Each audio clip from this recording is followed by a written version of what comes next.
कीर्ति भगत जी, मैं निवेदन करूंगा कि आप अनुमोदन हो और जिसमें विलंब न होकर के भगवान श्री का आशीर्वाद भी हमने सुनी है। अभी परिचय का दौर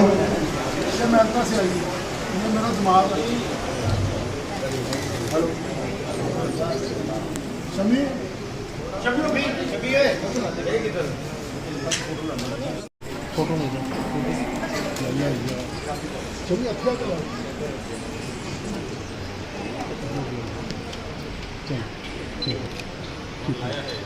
हाँ जी ये भाव है जो भाव गौ माता की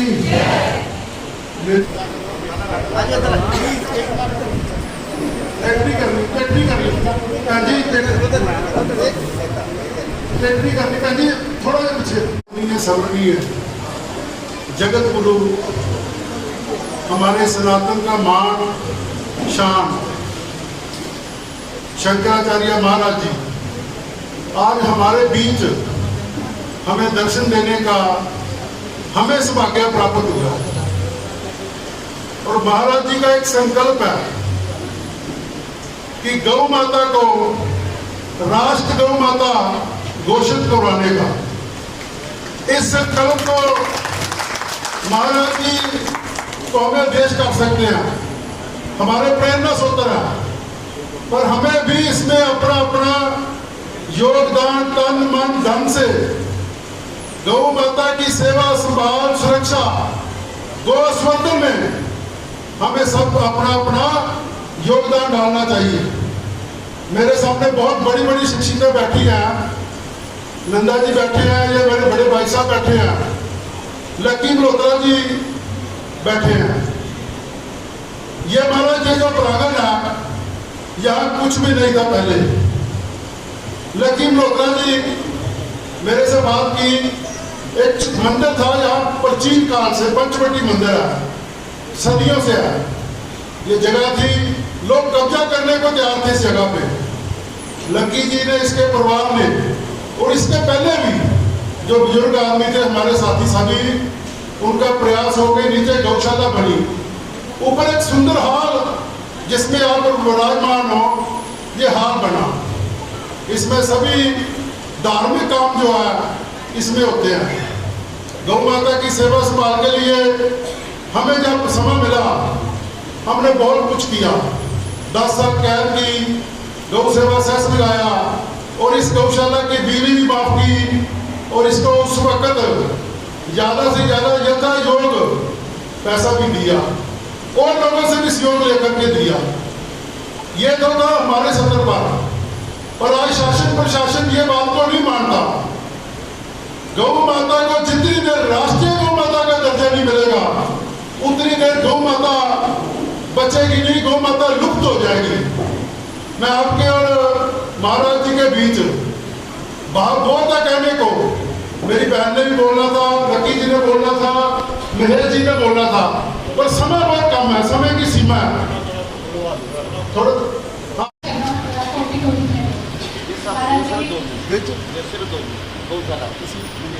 महाराज जी जो गौशाला बनी है, इनके कीर्ति भगत जी का, लकी मल्होत्रा जी का बहुत योगदान है। और छोटी सी गौशाला थी जो आज इतनी बड़ी गौशाला बनी है। और यहाँ पर जो भी आवारा पशु भी होते हैं ना, उनको भी यहाँ पे लाके बांधा जाता है। लवारिस की कोई ढेर सारा पशु होते हैं, उनको भी यहाँ बांधा जाता है। नहीं तो गौशाला में कोई लवारिस पशु को कम ही रखते हैं, पर इस गौशाला में लकी जी की और लकी जी की टीम है जो, इनका बहुत बड़ा योगदान है, जो अपना कीमती सामान देते हैं और समय भी देते हैं, जो कि हमारे किसी के पास इतना होता नहीं। ये सारा दिन यहीं पे रहते हैं और ये कीर्ति भगत जी जो है ना, ये इनका बहुत बड़ा योगदान है। आप इनको आशीर्वाद देना कि इसी तरह ये समाज सेवा करते रहें। जगत गुरु शंकराचार्य स्वामी श्री अभिमृतेश्वर अनंत सरस्वती 1008 परम आराध्य परम धर्माधीश उत्तरा माननायक ज्योतिष पीठाधीश्वर के चरणों में नमन करते हुए मैं सभी से कहूँगा, जय गौ माता, जय गोपाल, जय नंदलाल। जैसा कि अभी हमारे भाई भगत जी ने बताया, क्योंकि हमारा पानी विभाग में वहाँ पे पार्टी का ऑफिस है, इनसे मुलाकात होती रहती थी। ये जो हाल बना है बिल्कुल यहाँ पर एक जंगल था, झाड़ियाँ थी, लेकिन जब से कमेटी बनी लक्की मल्होत्रा जी और सभी हमारे जो सदस्य हैं उनके सहयोग से और ये जो संगत बैठी है इन्होंने भी जो भी तिरफुल दिया, ये हाल एयर कंडीशनर हाल बनाया और इसके नीचे पंचवटी मंदिर, इसका दो भी मंदिर है पंचवटी में, आपको ज्ञान भी है, एक नासिक में और एक जलंधर में। महापुराणों में इसका जिक्र है और ऐसी पवित्र जगह है कि जहाँ पर जो भी अपनी मनोकामना लेकर आता है उसकी मनोकामना जरूर पूरी होती है। और ये जो साथ हम शुरू देते हैं, कोई भी धर्म का काम हो, समाज का काम हो, उसके लिए एक निःशुल्क है, कोई शुल्क नहीं दिया जाता और गौ माता की सेवा की जाती है। इस समय हमारे पास लगभग 150 की नंदीगण और गौ माता है और गौ माता सिर्फ 12 गौ जो देती है, बाकी सब हम सेवा कर रहे हैं, सभी भक्तों के द्वारा सेवा की जाती है। तो हम यहाँ पर आने पर आपका हार्दिक अभिनंदन, हार्दिक स्वागत करते हैं। गौशाला कमेटी हमेशा आपकी ऋणी रहेगी। इन शब्दों के साथ बहुत बहुत धन्यवाद। जय गौ माता, जय गोपाल, जय नाथ। जयकारा वीर बजरंगी, जयकारा वीर बजरंगी। मैं सारी संगत वालों महाराज साढ़े को आए हैं, सारी संगत वालों महाराज का बहुत बहुत धन्यवाद करता जरा उन्होंने साढ़े मध्य आके अपने दर्शन दिते हैं। साड़ी कमेटी को महाराज का बहुत बहुत शुक्रिया।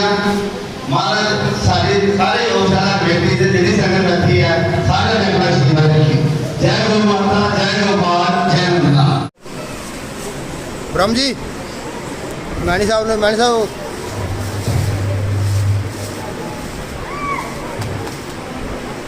पूर्णागिरि मैया की नमः पार्वती पतये हर हर महादेव।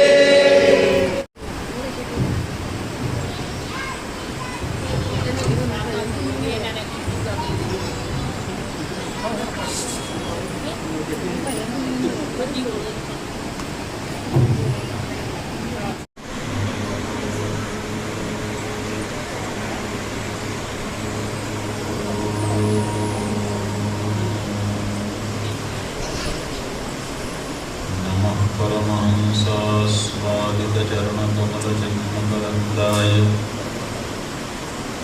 भक्तजनमानसनिवासाय श्रीरामचन्द्राय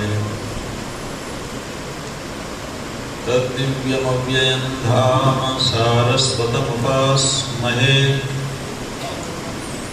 यत्प्रसादात् प्रलीयन्ते मोहान्धतमसश्चटाः विश्वं दर्पणदृश्यमाननगरी तुल्यं निजान्तर्गतम् पश्यन्नात्मनि मायया बहिरिवोद्भूतं यथा निद्रया यस्साक्षात् कुरुते प्रबोधसमये स्वात्मानमेवाद्वयम् तस्मै श्रीगुरुमूर्तये नमः इदं श्रीदक्षिणामूर्तये कञ्जासनादिसुरपिन्दलसत्किरीटकोटिप्रकर्षणसमुज्ज्वलदङ्घ्रिपीठे त्वामेव यामि शरणं विगतान्यभावो दीनं विलोकय दयाद्रविलोचनेन। श्रीराम जय राम जय जय राम। श्रीराम जय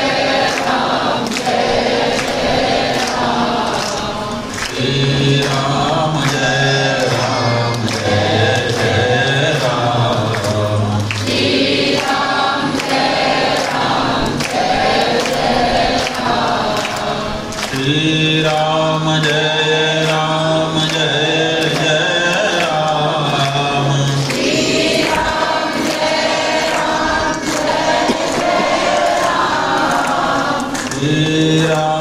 जय राम जय राम जय जय राम।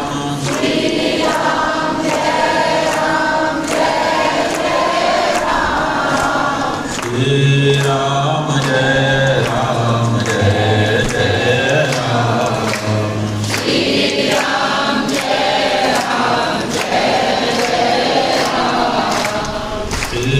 राम जय राम जय जय राम।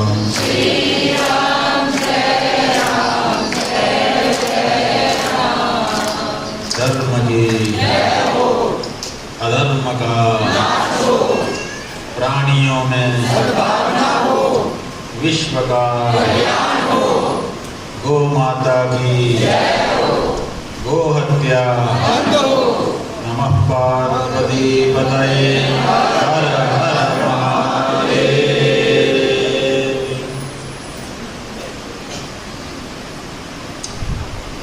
क्या नाम है आपका? समुपस्थित संत श्री ब्रजभूषण दास जी हमारे लिए बड़े कीमती, हमारे कीमती भगत जी इस पवित्र स्थान को एक सुंदर स्वरूप देने वाले हमारे लकी मल्होत्रा जी और उनके सभी सहयोगीगण, आदरणीय मातृशक्ति,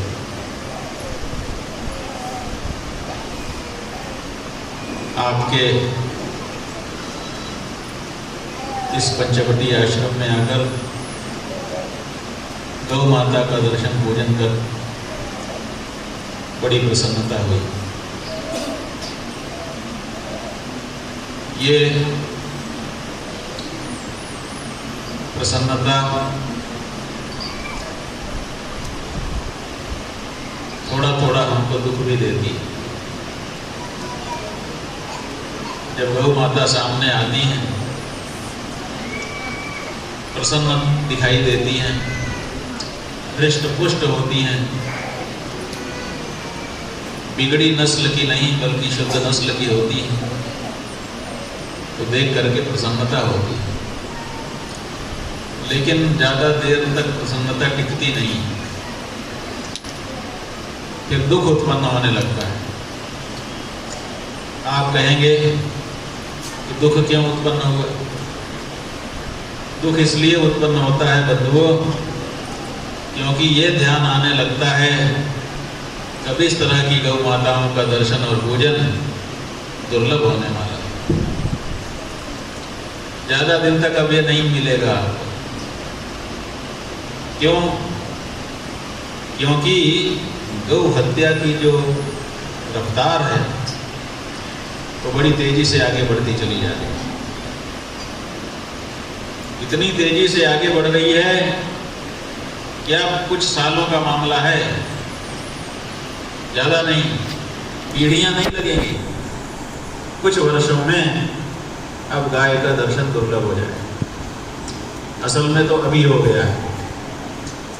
अभी हम आपके कई जिलों से होते हुए पंजाब के आ रहे हैं, कई गौशालाओं में जाना हमारा हुआ और हमने वहाँ पर देखा कि गौशाला के प्रबंधक बता रहे हैं कि हमारे यहाँ 600 गाय है, हमारे यहाँ 800 गाय है, हमारे यहाँ 500 गाय है। और जब हम गौशाला के अंदर जा कर के देखना चाहते हैं तो वहाँ कहीं 1 कहीं 2 गाय मिल रही है। ऐसा नहीं है कि वो झूठ बोल रहे हैं, वो तो सही कह रहे हैं। उनके यहाँ 600, 700, 800 जो संख्या बता रहे हैं वो है, लेकिन उसमें से गाय नहीं। गाय जैसी कोई चीज है, हम लोगों ने गाय जैसी चीज को भी गाय कहना शुरू कर दिया है और गाय को भी गाय कह रहे हैं। गाय जो हमारे भारत की शुद्ध देशी नस्ल की गाय है, जिसको पीठ में कुबड़ होता है, जिसको संस्कृत में ककुद कहते हैं, वो विशेष पहचान है। वो जिसमें होता है वही हमारी गाय है। और भी पहचान है लेकिन मुख्य पहचान वही है। और जिसमें वो कुबड़ नहीं है वो गाय जैसी है लेकिन गाय नहीं है। उसको संस्कृत भाषा में गवय कहते हैं। तो गाय में और गवय में अंतर है। गाय मतलब जो वेद में जिसके लक्षण बताए गए, गाय मतलब जिसकी रक्षा के लिए भगवान अवतार धारण करते हैं। गाय मतलब जिसका दूध, जिसका दही, जिसका घी, जिसका मल, जिसका मूत्र सब पवित्र है, वो गाय। वो गवय का सब कुछ पवित्र नहीं है, गाय का है। तो एक तो समस्या ये हो गई है, पूरे देश में लोग गाय के स्वरूप को भूल गए हैं और गवय को भी गाय मानने लग गए। अब गवय की संख्या गिनी जा रही है, गाय की संख्या तो गिनी ही नहीं जा रही। और संख्या कितनी है? जब हमारा देश आजाद हुआ था, कितने साल पहले, 10-12 साल तो हो गए होंगे। कितने साल पहले आजाद हुआ देश? हाँ, 74-73 ये कह रहे हैं, 70 वो भाई साहब कह रहे हैं। कितने हो गए?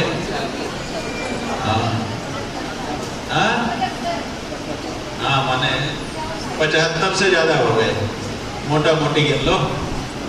75 साल से हम आजाद हो गए।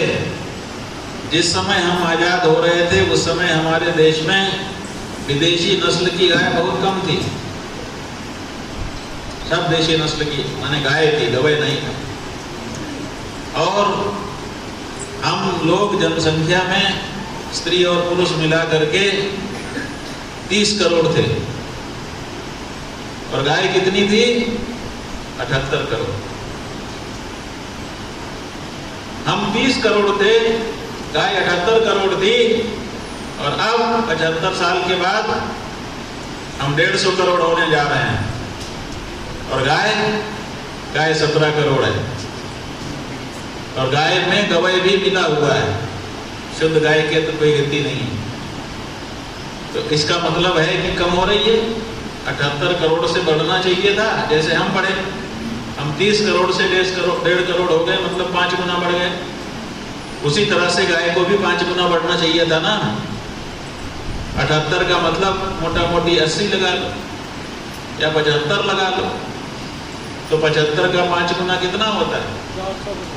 उतना हम गाय होनी चाहिए थी, लेकिन उतनी गाय ना हो करके अब केवल 17 करोड़ बची है। और उसमें से भी जो शुद्ध देशी नस्ल की गाय है वो तो शायद 1 करोड़ होगी, शायद। तो ऐसी परिस्थिति में निरंतर गाय की संख्या घटती चली जा रही है, घटती चली जा रही है। और गाय की हत्या होने के कारण 1 लाख गाय काट दी जा रही है। नीचे 5 साल में 17 करोड़ से ऊपर संख्या पहुंच जाएगी। इसका मतलब कि 5 साल के बाद गाय देखना दुर्लभ हो जाएगा, उसको चारा नहीं दे पाओगे। फिर फोटो में, अभी हम पीछे कपूरथला में बैठे, जहाँ बैठे थे वहाँ पर एक चित्र लगाया गया था, जैसे यहाँ भगवान का चित्र आपने लगाया, तो वहाँ भगवान श्री कृष्ण का गाय के साथ चित्र लगाया गया। तो हमने वो चित्र दिखा करके वहाँ की जनता से कहा कि देखो ये जो चित्र है, यहाँ पर भी शंकर जी का चित्र लगा है, उसमें आप देखेंगे तो पीछे गाय है। अब ये जो चित्र लगा है, इस चित्र में शंकर जी अब हमको मूर्ति के रूप में दिखाई देते हैं और गाय आज भी चलती फिरती दिखाई दे रही है। लेकिन थोड़े दिन बाद ही वो दिन आ जाने वाला है जब पूरा का पूरा चित्र मूर्ति वाला हो जाएगा, फिर गाय चलती फिरती दिखेगी नहीं। ऐसी कठिन परिस्थिति आ गई है। और देश की कोई सरकार, वो किसी पार्टी की हो, हम किसी पार्टी का नाम क्या लें, अभी तक केंद्र सरकार बनाने वाली जो पार्टियां हैं, हर तरह की विचारधारा की पार्टियों ने केंद्र में सरकार बना ली। अपने यहाँ मुख्य रूप से 3 विचारधारा, एक लेफ्ट, एक राइट और एक मध्य। दक्षिण मार्गी, वाम मार्गी और मध्य मार्गी 3 पार्टियां हैं। मध्य मार्गी पार्टी कांग्रेस मानी जाती, उसने लंबे समय तक अपने देश में शासन किया। वाम मार्गी पार्टी कम्युनिस्ट आदि माने जाते हैं, समाजवादी, वो उन्होंने भी शासन कर लिया, और दक्षिण मार्गी भाजपा आदि माने जाते हैं, उन्होंने भी शासन कर लिया। अब बचा कौन? हर तरह की पार्टी ने, हर तरह की विचारधारा ने सत्ता पा ली, लेकिन किसी ने भी सत्ता पाने के बाद अपनी माँ की सुध नहीं ली, माँ को बचाने का कोई प्रयास नहीं किया। और ऐसा भी नहीं कि माँ के मामले को भूल गए, भूले नहीं है वो लोग। क्यों? क्योंकि हर पार्टी के कार्यकाल में गौ हत्या की दर बढ़ती चली गई।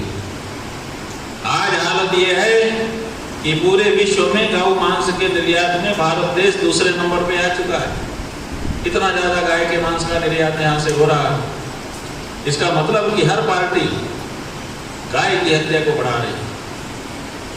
गाय की हत्या करने वाले जो कत्लखाने होते हैं, हर पार्टी ने उनके लाइसेंस बढ़ा दिए, ज्यादा लोगों को लाइसेंस दे दिया। हर पार्टी ने गाय को काटने वाली जो मशीनें हैं उस पर सब्सिडी बढ़ा दी, उनको मदद करते हैं। और हर सरकार ने गाय के मांस की बिक्री बढ़ा दी, और गाय को काट करके व्यापार करने वाली कंपनियों से चंदा भी धड़ल्ले से ले रहे हैं, कोई संकोच नहीं। इसका मतलब है कि राजनीतिक दल गौ हत्या बंद करने वाले नहीं हैं। गौ हत्या बंद नहीं होगी तो क्या होगा? गौ हत्या बंद नहीं होगी तो हम हिंदुओं के लिए मां नहीं रहेगी, कि उसकी क्या हालत होगी। क्या आप इस परिस्थिति के लिए तैयार नहीं?